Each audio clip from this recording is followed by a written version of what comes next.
తనతో చాట్ చేసే మనిషి ఏం చెప్పినా తానా అంటే తందానా అంటూ సపోర్ట్ ఇవ్వడమే మర్యాద అనుకుంటుంది చాట్‌బాట్. దానికి ఫీలింగ్స్ లేవు. కానీ మనిషి తన ఫీలింగ్స్ ఇలా ఉన్నాయని చెబితే సపోర్టివ్‌గా మాట్లాడుతుంది. ఉదాహరణకి ఒక వ్యక్తి నేను బాధలో ఉన్నాను అని చాట్‌బాట్‌తో చెప్పాడనుకోండి.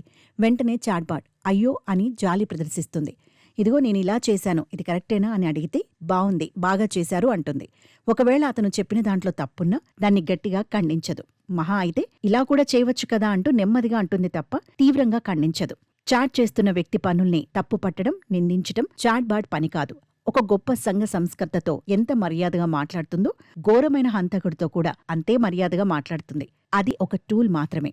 ఒక కాలిక్యులేటర్ తనను ఉపయోగించేది మంచివాడైనా చెడ్డవాడైనా ఒకేలా పనిచేస్తుంది కదా, అలాగే ఇది కూడా.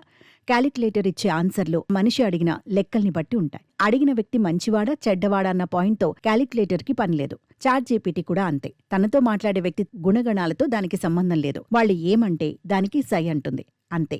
కాబట్టి ఇక్కడ పొరపాటంటూ జరిగితే అది వాడే వ్యక్తి మీదే ఎక్కువ ఆధారపడి ఉంది.